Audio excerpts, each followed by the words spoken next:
In the wake of Charlottesville's protests, get this, ESPN now pulling one of its sports commentators off the University of Virginia football game because his name is Robert Lee. Get it? What happened last week in Charlottesville? Is this the PC move, or is this really smart? Here to debate it, two former NFL players, Super Bowl champ and author of Liberalism, or How to Turn Good Men into Whiners, Weenies, and Wimps, Burgess Owens, and GOP New York City Comptroller, candidate Reverend Michael Faulkner, also an NFL player, an outstanding one at that. First off, Michael, your stance on ESPN's move. It's crazy. It's ridiculous. I mean, it's PC run amok. It is absolutely crazy because it solves nothing. It does nothing. This man had nothing to do with it. Obviously, he's Asian. The name Lee is his family name, and it has nothing to do with the South or General Robert E. Lee and what happened in his historical namesake. I mean, what an insult to the people of Virginia that they can't control themselves because of the Asian play-by-play announcer. He's forced to do the Youngstown State-Pittsburgh game. Dave Weekley, who might offend weak people, will have to do the play-by-play for this game. Your reaction, Burgess? Well, first of all, hello to my good friend Michael there. Hello, sir. How are you? This is a good example of white elitists who, for some reason, think they can atone for the sins of past generations by their godlike functions today. It is, to me, an insult. It actually demeans the excitement, the growth of my parents' generation, what they did. If they want to take the time to apologize, let's start off with good things they can do today.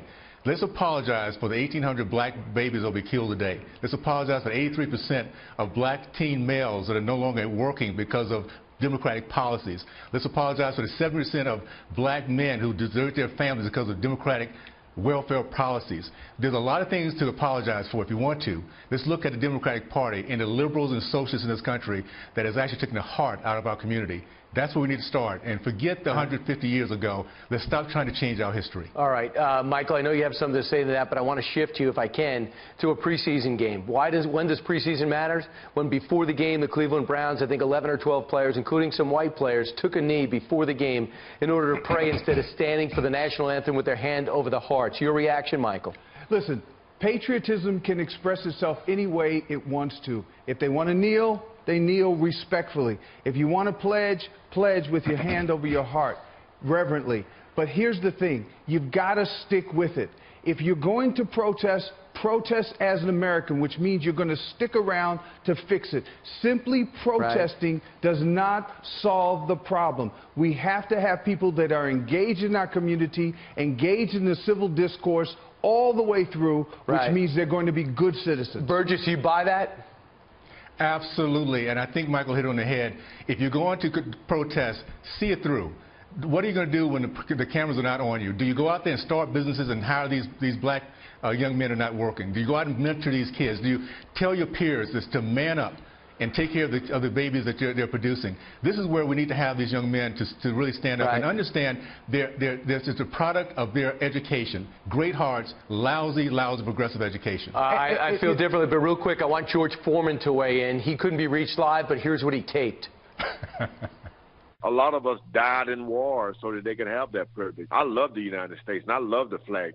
But there are a lot of people who haven't found that reason. They don't strive. They haven't been brought up with people who were patriotic. Michael, I just think that no matter if you're upset, love, or disappointed in the country, I think you can all agree to stand with your hand over your heart of the national anthem, especially at work. Especially at work. And listen, the NFL, as Burgess knows, Burgess played a lot longer, certainly, than I did. But as Burgess knows, the NFL is a brand, and they have a brand image that they want to uphold. They have a fan base, etc. And they're hurting it. Well, they're hurting it. But here's the thing. In America, we have to allow people to express themselves. My only contention with these guys who are kneeling, they're kneeling respectfully, reverently in prayer for America, but once they get up off of their knees and they finish their game, like Burgess said, they've got to be engaged in the community. We need them as civic leaders, not just protesters. Weigh in, Burgess, real quick. I agree, totally.